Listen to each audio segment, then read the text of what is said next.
चलो, hi guys, good morning. कैसे हो आप लोग सब? आई होप आप सब एकदम बढ़िया, फर्स्ट क्लास और मजे में होंगे, राइट? सो दोस्तों, हम लोग ने एक बहुत ही इंटरेस्टिंग और बहुत ही मजेदार, एकदम सुपर्ब सा चैप्टर हम लोग ने स्टार्ट किया था, जिसका नाम था basic problems of Indian economy and role of price mechanism, plus अपना nature and scope of business economics. एक बेसिक उसके बारे में हम लोग ने स्टार्ट कर दिया था, है ना दोस्तों? Yes sir. सो आज इस चैप्टर के बारे में अपने को एक नेक्स्ट लेवल कॉन्फिडेंस लेके आना है, एक बहुत ही नेक्स्ट लेवल कॉन्फिडेंस बढ़ाना है अपने को। और ये सर कैसे करें हम लोग? तो भाई ये सब अपने को करना है by solving what the multiple choice questions. तो हम लोग सीधे सीधे आईसीआई के मॉड्यूल में जा रहे हैं, और आईसीआई के मॉड्यूल के अंदर के जितने भी एमसीक्यूज है वो हम लोग सब सॉल्व कर देंगे आज चैप्टर 1 से रिलेटेड, है ना? अभी हम लोग मस्त एकदम डिस्कशन करेंगे उसका। 46 क्वेश्चन है लगभग चैप्टर 1 में, और अगर ये जम गए, आईसीआई के क्वेश्चन आपको आ गए, तो फिर खलास एकदम माहौल।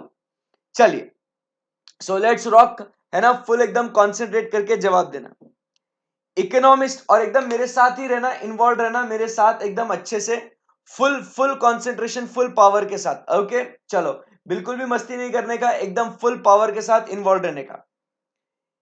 मेरा बच्चा ready? Ready? Ready sir, yes sir, come on sir. Okay, economist regard decision making as important because decision making काहे इंपॉर्टेंट है? The resources required to satisfy our unlimited wants and needs are finite or scarce. Resources required to satisfy our unlimited wants and needs are finite or scarce. क्या सही लग रहा है आपको? Focus focus करते जाना. It is crucial to understand how we can best allocate the scarce resources to satisfy society's unlimited wants and needs. It is crucial to understand. नहीं, decision making उसके लिए थोड़ी है, वो तो इकोनॉमिक प्रॉब्लम है. Resources have alternative uses, all of the above. ओहो, बहुत ही शानदार, बहुत ही शानदार. अब क्या है भैया? Resources required to satisfy our unlimited wants and needs are finite. तो रिसोर्सेज, ये पढ़ना बहुत जरूरी है. रिसोर्सेज कैसे है अपने को? रिसोर्सेज कैसे है अपने को? रिसोर्सेज आर फाइनाइट और स्केर्स, बराबर है. तो ऑप्शन है, इसीलिए डिसीजन मेकिंग करना बहुत जरूरी है. सेकेंड पॉइंट क्या कहता है? How we best allocate our scarce resources to satisfy society's unlimited wants. Sir बात तो एक ही है. और रिसोर्सेज के अल्टरनेटिव यूजेस भी है. जैसे अगर अपन रिसोर्स की बात करें, पैसे की बात करें, मनी की, पैसा घर गाड़ी बंगला नौकर चाकर सब खरीदने में काम में आता है. तो इसके लिए भाई साहब डिसीजन लेना बहुत जरूरी है कि ये करे या वो करे, because we can not satisfy all our wants. So अब यहां पे इसका करेक्ट आंसर क्या हो जाएगा? क्या हो जाएगा? इसका करेक्ट आंसर हो जाएगा all of the above. Done है क्या एकदम? डन है क्या एकदम? आप समझो बात को. अरे सी कैसे होगा ना, आप समझने की कोशिश करो. डिसीजन मेकिंग क्यों इंपॉर्टेंट है? क्योंकि आप समझो, अपने रिसोर्सेज जो है ये इंपॉर्टेंट है ना. रिसोर्सेज जो है वो रिसोर्सेज कैसे है? लिमिटेड है. और जो रिसोर्सेज लिमिटेड है उनके साथ ही साथ जो अपने रिसोर्सेज है ना, फोकस करो, पढ़ा है अपन नहीं है. अपने जो रिसोर्सेज है ये कैसे है दोस्तों? रिसोर्सेज आर लिमिटेड, और लिमिटेड के साथ साथ they also have what? Alternative uses. क्या है उनके? अल्टरनेटिव यूजेस है, बराबर. और अपने जो वांट्स है, ये वांट्स क्या है? अनलिमिटेड है. तो अगर अपन सारी बातों को मद्देनजर रखे, तो बच्चा ऑप्शन ए, ऑप्शन बी और ऑप्शन सी, इन्हीं तीन चीजों के बारे में बातचीत कर रहा है. तो अगर आप देखो तो भाई साहब अपना फर्स्ट जो आंसर है वो आंसर क्या है अपना? डी. बोलो, किसी को कुछ और आंसर लग रहा है? डिस्कशन करते हैं उसको. चलो, बोलते जाओ. मस्त है एकदम, एक ही बात है, सही है एकदम. डन. फिर अब यहां से आगे बढ़ते हैं. अब बात करेंगे बिजनेस इकोनॉमिक्स की मित्रों. ए बच्चों, अब बात करेंगे बिजनेस इकोनॉमिक्स की. Business economics is abstract and applies to the tools of micro economics. सही है. कि पता नहीं सर, ध्यान से, it is abstract and applies to tools of micro economics. Involves practical application, ये तो सही लग रहा है, involves practical application of economic theory in business decision making, तो बराबर है, अपन ने बोला था इट इज अप्लाइड, कि भाई साहब हम लोग वो प्रैक्टिकली यूज करते हैं बिजनेस इकोनॉमिक्स को, बराबर के नहीं। फिर उसके बाद incorporates tools from multiple discipline, yes अपन ने बोला था इट इज मल्टी डिसिप्लिनरी, बराबर के नहीं, इसको अपन ने बोला था कि it is what, multidisciplinary. So यदि अगर अपन देखें तो अब क्या है, बोथ बी एंड सी, तो बोथ बी एंड सी तो सही लग ही रहा है अपने को। बिजनेस इकोनॉमिक्स एब्स्ट्रैक्ट है and applies the tools of, no it is not abstract and applies tools of, ऐसा तो कहीं पढ़ा नहीं है अपन ने। Practical application of economic theory, हाँ ये तो है, क्योंकि it is what we said, it is business economics is also called as what we said, it is applied economics, तो उसको अपन वास्तविक में यूज करते हैं, प्रैक्टिकली इसको अपन यूज करते हैं। और मल्टीपल डिसिप्लिन वाला भी मामला है इसके अंदर, आपको याद होगा ना, हम लोग इसके अंदर मैथमेटिक्स, कुछ याद आ रहा है ना, मैथमेटिक्स, स्टैटिस्टिक्स, बराबर स्टैटिस्टिक्स, फिर ऑपरेशंस रिसर्च, ऐसे बहुत सारी चीजें हम लोग यूज करते हैं। तो यहां पे अगर देखा जाए तो the correct answer over here is, answer is D, B and C, because it is not abstract and applies the tools of microeconomics. Yes, it applies the tools of microeconomics, बराबर, but it is not abstract, बराबर के नहीं। Okay, फिर यहां से आगे बढ़ते हैं, थर्ड पॉइंट की बात करते हैं, बराबर के नहीं। सो क्या कहते हैं, इट अप्लाइज द टूल्स, नहीं, यहां पे क्या कहता है आपको अगर पता होगा, सो यहां पे अपन क्या कहते हैं, it incorporates, not applies, it incorporates the tools, wordings बहुत बहुत जरूरी है। वो क्या कहता है, अप्लाइज बोलता है, ये अप्लाई नहीं, ये क्या करता है, ये इनकॉर्पोरेट करता है, ये क्या करता है, इंक्लूड करता है the tools of micro economics, बराबर के नहीं। So it incorporates the tools of micro economics, बराबर के नहीं। सो इसीलिए अपना जो करेक्ट आंसर होगा वो क्या होगा, 2D बेस्ट है, कॉन्फिडेंस है यहां तक, दो क्वेश्चन एकदम सही, बढ़िया, first class, very good. Third, अब थर्ड का answer, in economics we use the term scarcity to mean, scarcity का मतलब क्या है, absolute scarcity and lack of resources in less developed countries. अच्छा, लेस डेवलप्ड कंट्रीज में रिसोर्सेज सिच नहीं है बोलता है, अच्छा ऐसा लगता है आपको, कुछ भी बोल रहा है, येड़ा बना रहा है ऐसा। Relative scarcity, that is scarcity in relation to the wants of society. हाँ हाँ हाँ हाँ हाँ, अरे हाँ भाई हाँ, स्केरसिटी इन रिलेशन टू, क्या बोलता है भाई, scarcity in relation to the wants of the society, ये तो लगता है अपने को, क्योंकि देखो ऐसा थोड़ी है ना, less developed countries, more developed countries में ऐसा वैसा, भाई आप समझो कि जितने आपके वांट्स है उसके मुकाबले अगर रिसोर्सेज अगर देखे, उसके रिलेशन में अगर अपन देखे, तो उसके रिलेशन में स्केरसिटी है भाई, है ना, तो it is relative. Scarcity during times of business failure, natural calamities, ना मुन्ना ना। Scarcity is cause on account of excessive consumption by rich, ना ना ना ना ना। तो भैया यहां पे आंसर क्या हो गया अपना, answer is what, 3B, done, over, बहुत ही बढ़िया एकदम, मतलब क्या क्या बात है सर, एकदम सही सही जा रहे हैं अपन, कॉन्फिडेंस नेक्स्ट लेवल है सर।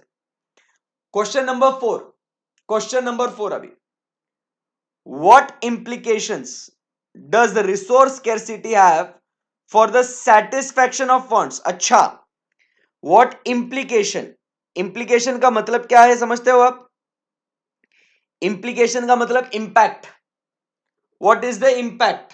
सो 4 का आंसर देखेंगे, इंपैक्ट क्या है, इंप्लीकेशन का मतलब क्या कहा, इंपैक्ट क्या है भाई, इंपैक्ट क्या है। So not all wants can be satisfied, yes, point तो सही लग रहा है, not all wants can be satisfied sir, सब वांट कैसा सेटिस्फाई करेगा सर, रिसोर्सेज अगर अपने स्केर्स है तो सर सारे वांट्स तो सेटिस्फाई नहीं हो सकते। Will never be faced with the need to make, चल रहे कुछ भी बोल रहा है कैसे, अरे रिसोर्सेज अपने लिमिटेड है, इसके वजह से तो चॉइस मेकिंग करना पड़ता है ना, कुछ भी बोल रहा है, बी ऑप्शन येड़ा बना रहा है।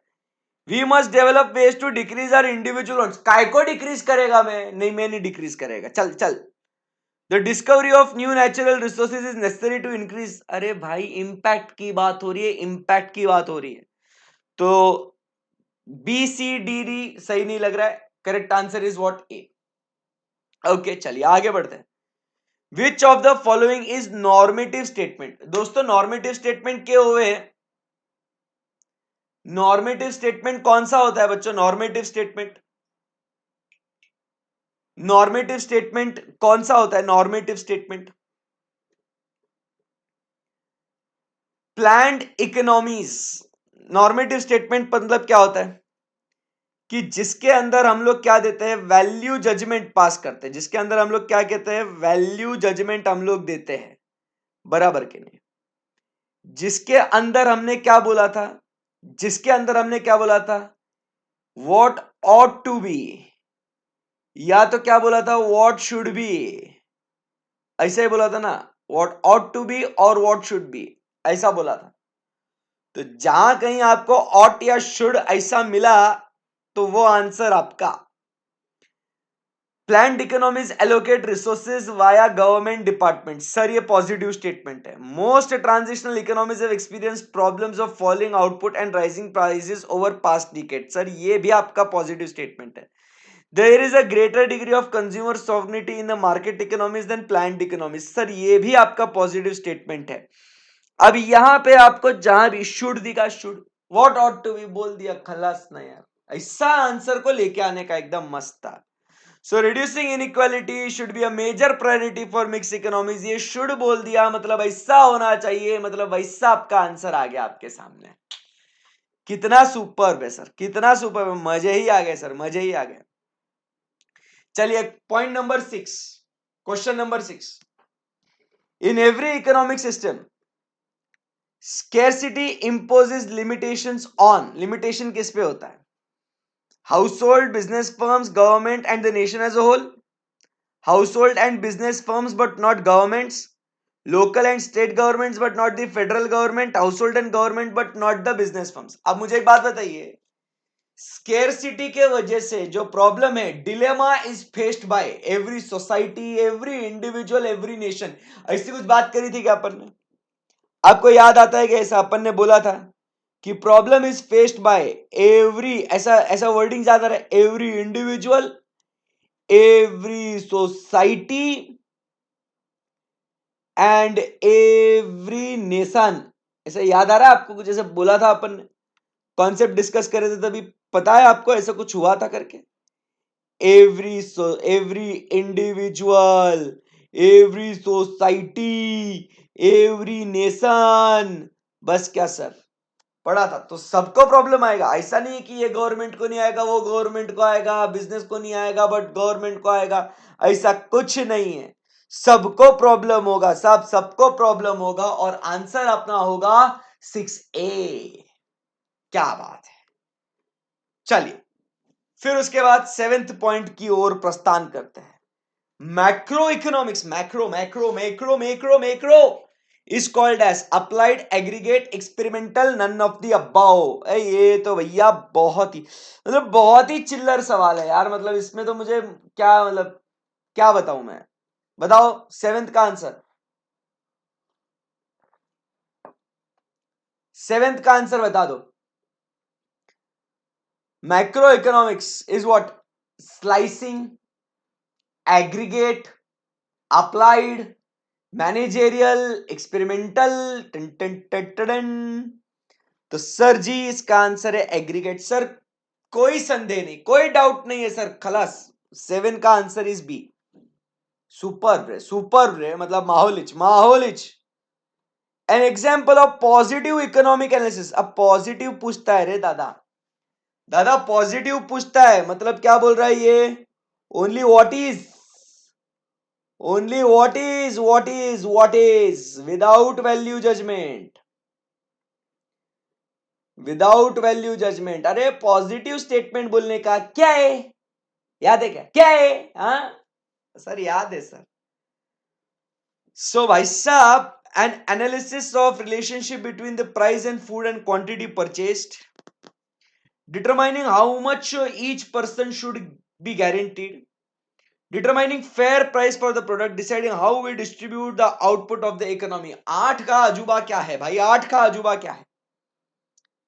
8th का आंसर, 8th का आंसर भाई, 8th का आंसर निकाल लो। देखो आज समझिए, पॉजिटिव इकोनॉमिक एनालिसिस मतलब अगर आप बताएंगे ना, देखोगे ना यहाँ पे क्या बोले है भाया कि यहाँ पे सर जी डिटरमाइन करना है, मतलब आपको सोचना है, सिर्फ फैक्ट नहीं स्टेट करना है, हाँ सोचना है। यहाँ पे डिटरमाइनिंग करना है, अरे क्या सही दाम होगा, ये सही दाम होना चाहिए, इतना इनकम एक व्यक्ति को होना चाहिए, देखो शुड, फिर डिटरमाइनिंग फेयर प्राइस होना चाहिए, डिसाइडिंग हाउ टू डिस्ट्रीब्यूट मतलब इतना होना चाहिए। इस सब में भाई साहब आप ना क्या कर रहे हो, शुड वुड की बातें कर रहे हो आप। यहाँ पे आप है ना बोल रहे हो ऐसा इतना होना चाहिए इनकम, उतना होना चाहिए इनकम, ऐसा आप बोल रहे हो। यहाँ पे सिर्फ क्या बोल रहे हैं, यहाँ पे सिर्फ क्या बोल रहे हैं, price of the food and quantity. भाई कितना प्राइस होगा तो कितना फूड परचेस करेगा, उसका सिर्फ एनालिसिस करना है भाया। तो मेरे हिसाब से आंसर इज 8A। बोलो 3 आंसर में क्या है आंसर अपना, सिर्फ 8 है, क्योंकि वहां पे सिर्फ वो उतना बोलता ना, इतनी इतनी प्राइस रहेगी तो इतनी इतनी क्वांटिटी परचेस होगी, बस खत्म हो गई बात। यहां पे सिर्फ अपना एनालिसिस बोलता है ऐसा है, खलास, समझे क्या? 8A। क्वेश्चन नंबर 9 की ओर आते हैं, चलिए। यार ऐसा अगर पेपर आता है आपको, क्या क्या कॉन्फिडेंस रहेगा रे, कैसा सॉल्व करेगा रे मेरा बच्चा, एकदम एक number. A study of how increases in the corporate income tax will affect the national unemployment rate is an example of कि कैसा आप कॉर्पोरेट इनकम टैक्स रेट का अफेक्ट आएगा नेशनल अनएम्प्लॉयमेंट रेट पे। इस स्टडी को क्या नाम देंगे, इस स्टडी को क्या नाम देंगे? Macro economics, descriptive economics, micro economics and normative economics. 9th वाला answer, a study of how increase in the corporate income tax rate will affect the national unemployment rate। ये study is an example of, ये study is an example of ABCD। बोलो baby ABCD।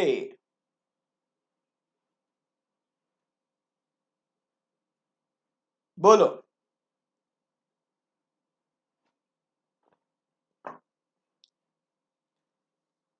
तो आप देखेंगे features of macro economics याद आता है आपको?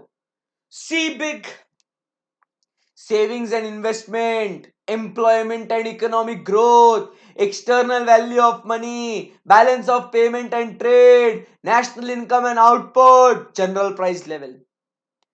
अरे बाबा नेशनल अनएम्प्लॉयमेंट मतलब यहां पे ये तो मैक्रो का पार्ट हो गया ना, देश के पॉइंट ऑफ व्यू से बात कर रहे हैं ना रे दादा। तो भाई साहब आंसर क्या है, मैक्रो इकोनॉमिक्स, सही है ना? नॉर्मेटिव क्यों नहीं होगा, मैक्रो तो समझा। अरे भैया नॉर्मेटिव काहे होगा, आप सिर्फ स्टडी कर रहे हो कि भाई साहब इनकम टैक्स रेट बढ़ा तो इतना उतना अनएम्प्लॉयमेंट पे क्या इंपैक्ट आएगा, कैसा इफेक्ट आएगा, इधर डबल अंडरलाइन करे लाना रे साहब। ये सिर्फ और सिर्फ स्टडी कर रहा है मित्रों, दिस इज ओनली स्टडिंग रे बाबा, सिर्फ इफेक्ट देखने का है कैसा इफेक्ट होगा, ऐसा टैक्स बढ़ाया तो अनएम्प्लॉयमेंट पे क्या इंपैक्ट होएगा।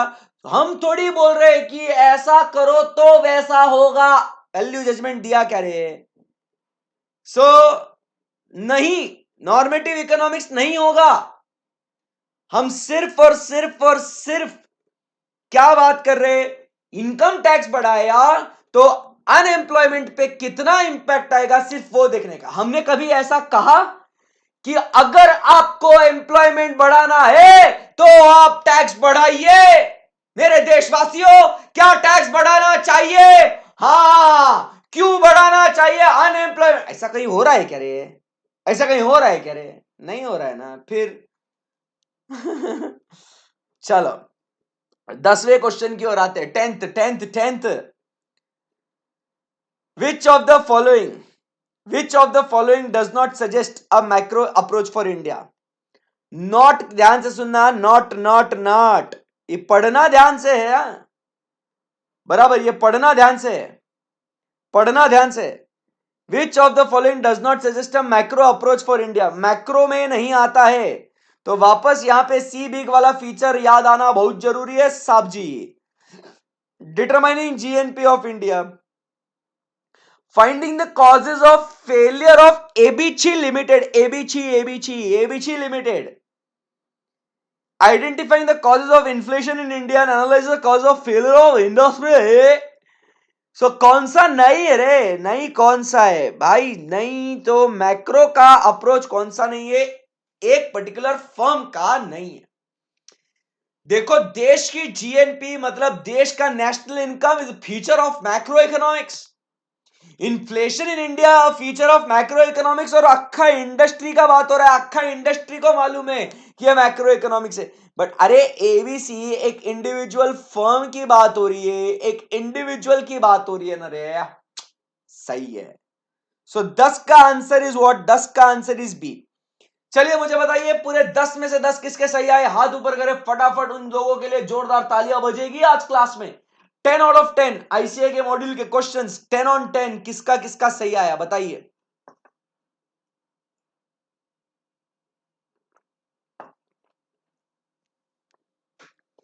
किसका किसका सही आया? 10 ऑन 10, वेरी गुड, बहुत शानदार। अब आगे बढ़ते हैं, बहुत ही बढ़िया भाई, तालियां बजेगी, हर्षद सर तालियां बजाएंगे बस आपके लिए। Very good, proud of you guys, very proud of you, दिल खुश कर दिया। अब 11th क्वेश्चन, राम बोलता है my corn harvest this year is poor. Krishna बोलता है don't worry, prices will increase, will compensate for the falling quantity supply. Vinod, climate affects crop yields. Some years are bad, others are good. ठीक है। Madhu, the government ought to guarantee that our income will not fall. सरकार ने कुछ करना चाहिए हमारे लिए। In this conversation, normative statement कौन बोल रहा है रे बाबा?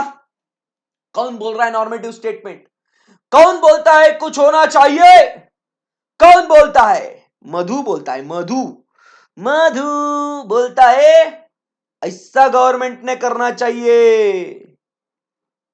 मधु बोलता है, मधु, done.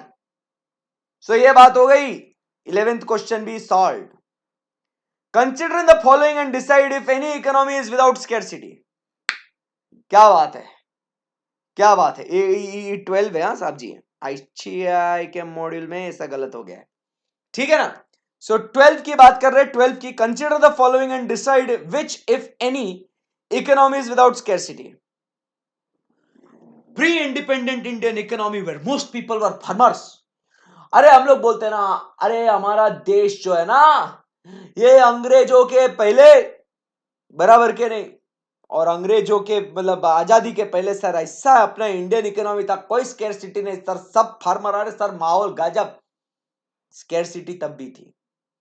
A mythical economy where everybody is billionaire, है ना। ऐसा काल्पनिक दुनिया है जहां पे सब सर अमीर है, अमीर बिलियनर है सर। अरे सब बिलियनर भी होंगे तो भी रिसोर्सेस तो लगेंगे ना ढोकले। हाँ, any economy where income is distributed equally. अरे काहे का सब इक्वली? चल रे पक पक पक यहां से, बुड़बक कुछ भी बोलता है। ऐसा कोई इकोनॉमी नहीं है जो विदाउट स्कैरसिटी होगा, सब इकोनॉमी में स्कैरसिटी मिलेगा। चलिए, है ना।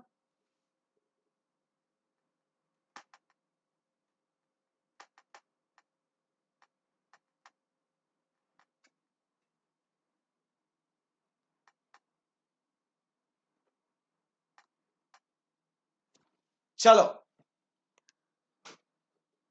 एकदम सही है, बढ़िया। सो यहां पे आंसर होगा आपका डी। फिर बात करेंगे, विच of the following is not a subject matter of micro economics. Which of the following is not a subject matter of micro economics. Not देखना और माइक्रो इकोनॉमिक्स भी देखना। विच of the following is not a subject matter of micro economics? Micro economics किससे belong नहीं करता है? Price of mangoes, cost of producing a fire truck for the fire department of Delhi India, the quantity of mangoes produced for the mangoes market, the national economy's annual rate of growth. 13 का क्या बोलेंगे भाई साहब? 13 का क्या बोलेंगे sir? National economy है sir. Sir ये सब जो है माइक्रो है सर। 13 का answer is D sir. Class चलिए आगे बढ़ते हैं। The branch of economic theory that deals with the problem of allocation of resources. aha, ऐसा ब्रांच ऑफ इकोनॉमिक थ्योरी जो एलोकेशन की बात करता है रिसोर्सेज को, बोले उसको micro macro econometrics. None of the above. What's the answer? Question number 14। Come on देवी और सज्जनों, बहुत ही इंटरेस्टिंग क्वेश्चन आया है। Allocation of resources. Allocation of resources कहां होता है? कहां होता है? 14 का आंसर चाहिए। 14 का answer micro macro econometrics. None of the above. So यहां पे आंसर होगा माइक्रो। सर माइक्रो इकोनॉमिक्स बात करता है about what? Dealing of what? Allocation of resources. बहुत ही शानदार सर, बहुत ही शानदार, बढ़िया, एकदम मजे ही आ गए।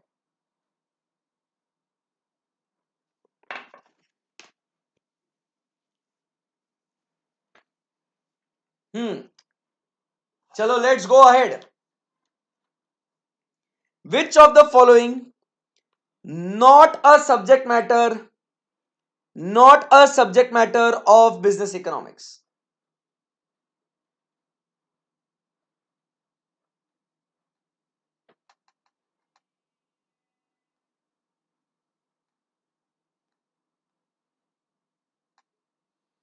Which of the following is not the subject matter of business economics? How our firm should be in the, should our firm be in the business? Yes, it's a matter of business economics.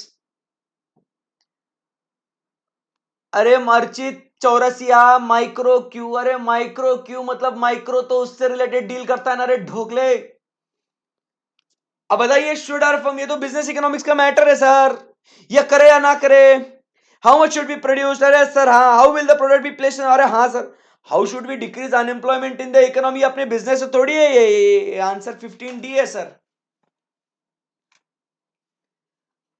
अरे इसका reason क्या पूछ रहे हो आप? 14 का पागल हो गए हो क्या? माइक्रो इकोनॉमिक्स तो उसी से रिलेटेड बात करता है कि अपना इंडिविजुअल जो है ना, इंडिविजुअल के पास वो अपने अपने रिसोर्सेज कैसा एलोकेट करेगा, वो है माइक्रो इकोनॉमिक्स का पार्ट रे बाबा। मेरे रिसोर्सेज है इंडिविजुअली, मेरे पास कुछ पैसा है, अब वो पैसा मैं कहां कहां कहां कहां लगाऊं, तो मैं अपना निजी मामला है ना, वो इंडिविजुअली मैं डिसाइड करेगा ना। तो इसके लिए 14 का आंसर माइक्रो इकोनॉमिक्स है, क्योंकि micro economics deals with what? Allocation of resources. येड़ा झाला है का रे? कॉन्सेप्ट इतना पढ़ा है फिर वाई का है पूछ रहे हो? 15 का आंसर नॉट लिखा है तो केयरफुली आपने पढ़ना है बॉस, बराबर।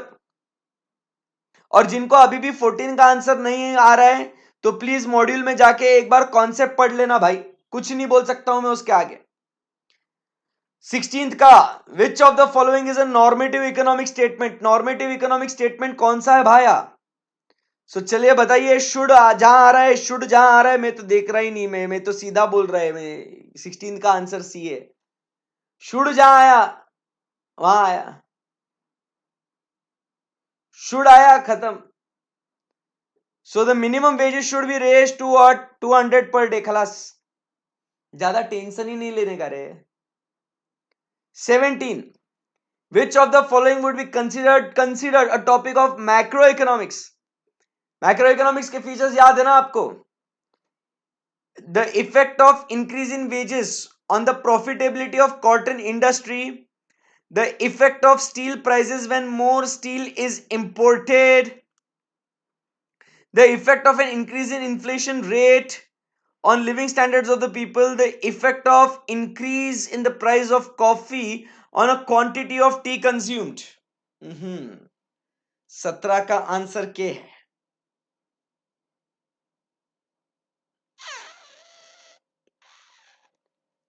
17 का आंसर क्या है? विच of the following would be considered a topic of study in micro economics, topic of study.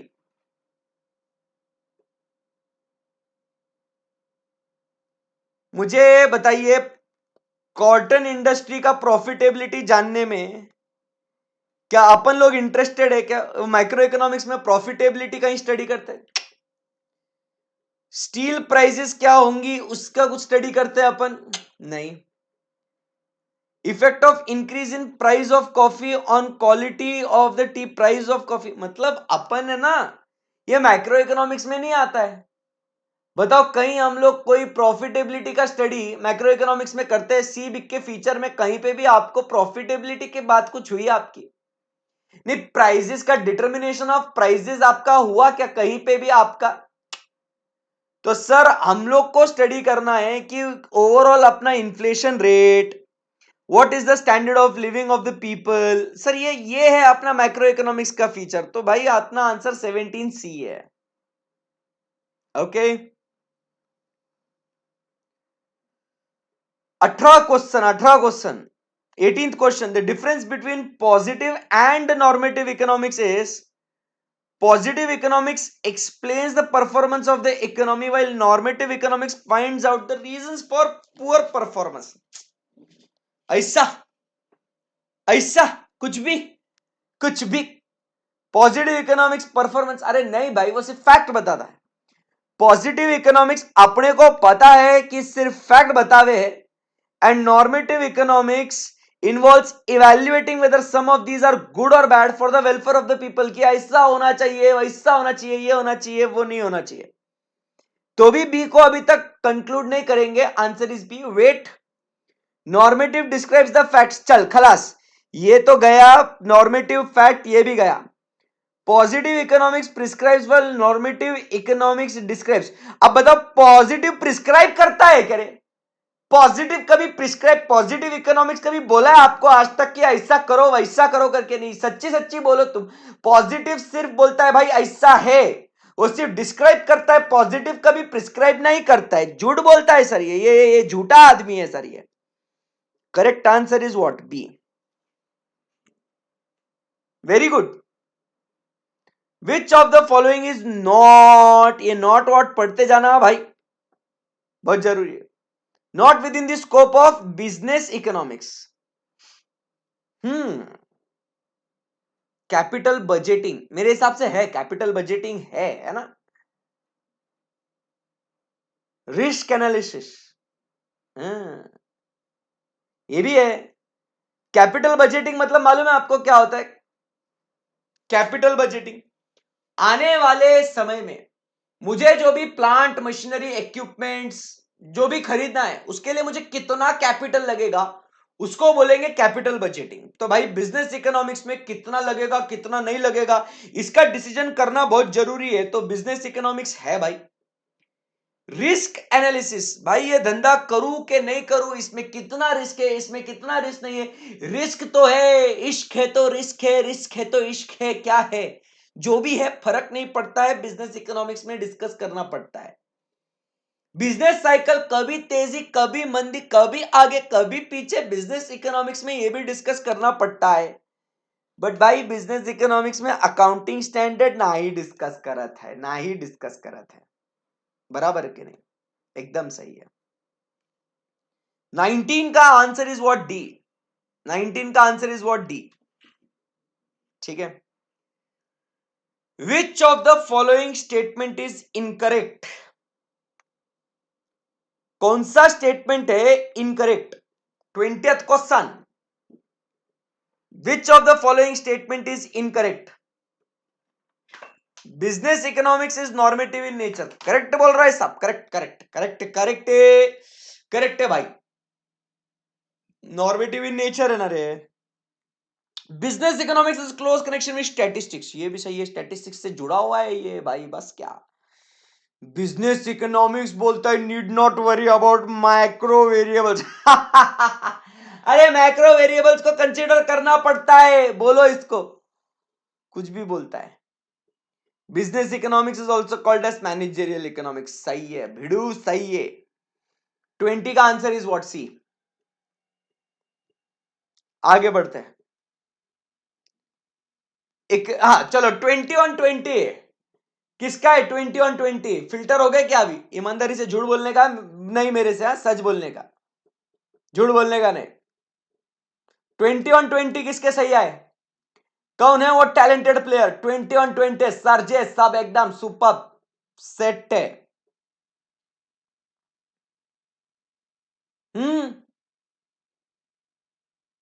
कौन कौन है 20/20? 2020 बहुत ही बढ़िया, शानदार, गजब। चलिए आगे बढ़ते हैं अभी। 21 economic goods are considered scarce resources because economic goods को काहे स्केर्स कंसिडर करते हैं रे? cannot be increased in quantity, does not exist in adequate quantity to satisfy the requirements of the society, or of primary importance in satisfying social requirements, are limited to man-made goods. Something very important, something very interesting. Economic goods क्या बोलो? चलो 21 का दिमाग लगाना पड़ेगा यहां पे। भाई क्या बोलते हैं हम लोग के गुड्स जो है ना स्केर्स क्यों बोलते हैं? काहे स्केर्स बोलते हैं बच्चों इसको? बोलो तो सही जरा, मतलब कुछ कुछ कुछ बोलो यार, कुछ बोलो यार। काहे स्केर्स बोलते हैं? क्योंकि सर स्केर्स इसीलिए बोलते हैं क्योंकि सर हमारे जो रिक्वायरमेंट्स है वो ज्यादा है और उसके लिए जो रिसोर्सेज है वो सफिशिएंट मात्रा में नहीं है। तो सर मेरे को तो लग रहा है 21 का जो आंसर है वो 21 का आंसर बी है साहब, बी है।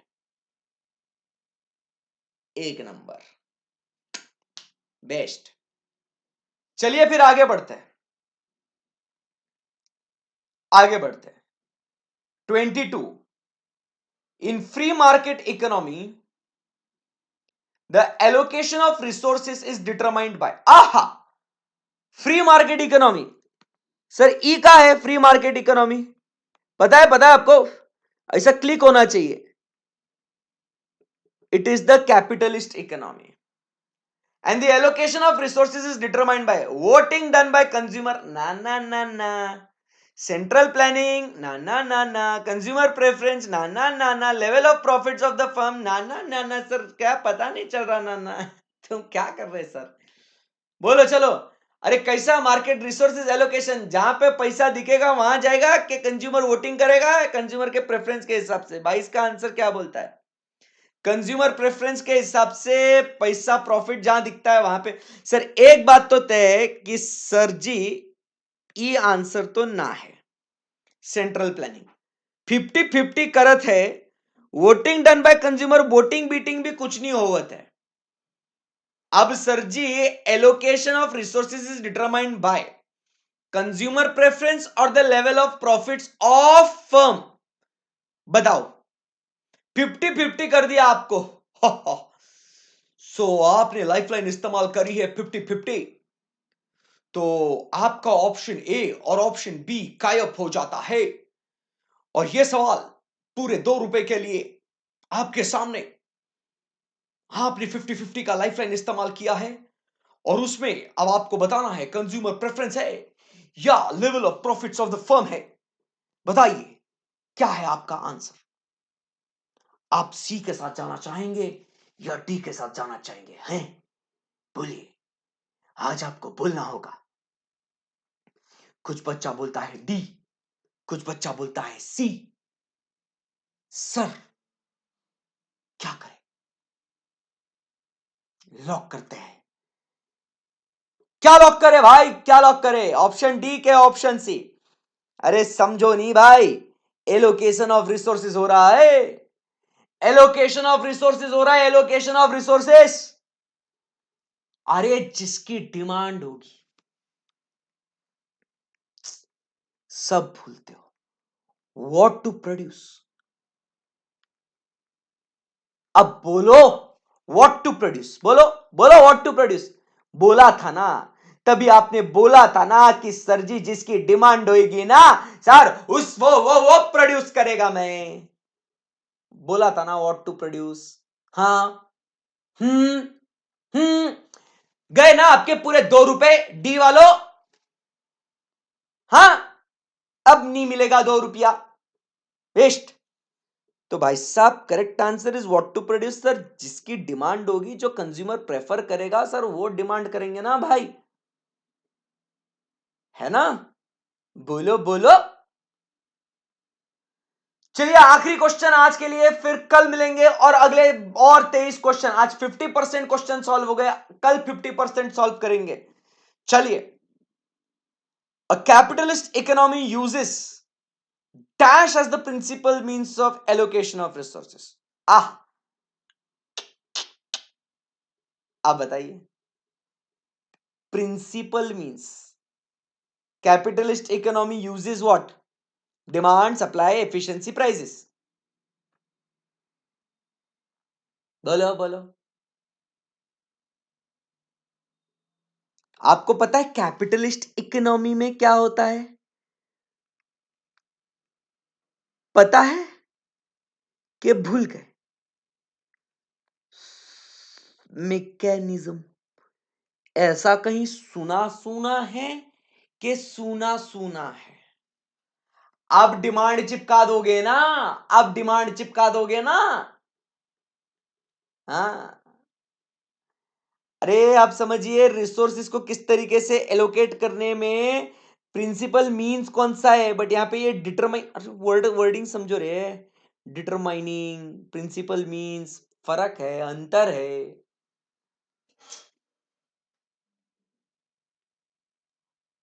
उनका प्राइमरी प्रिंसिपल मीन, प्राइमरीली वो किस हिसाब से करेंगे? और इधर इधर प्राइजेस ऑप्शन था क्या? ये लेवल ऑफ प्रॉफिट है। प्राइमरी मींस भाई प्राइस के हिसाब से देखेंगे ना। अरे ई डिमांड, ई सप्लाई, ई प्राइस, ई क्वांटिटी सप्लाइड, तो ये प्राइस मैकेनिज्म हुआ है कि नहीं? इसके हिसाब से रिसोर्सेज को एलोकेट करेंगे ना, कि इतना क्वांटिटी मांग रहा है, ये प्राइस पे मांग रहा है, अरे फिर ये बनाओ ना। अरे भाई साहब ये प्राइस मैकेनिज्म है कि नहीं है? हाँ, what's the correct answer then? Price mechanism. तो prices will be the answer. 23 का आंसर चेक कर लो आप बुक के पीछे, क्या लगता है आपको? मेरा तो आंसर 23 डी होना है ना। Very good. सो यहां पे हमने कंप्लीट कर लिया है 23 questions. Half of the questions are done today.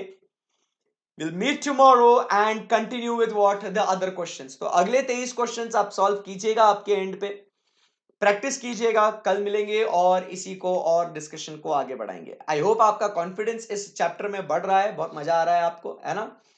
God bless you guys, thank you very much, bye bye, take care.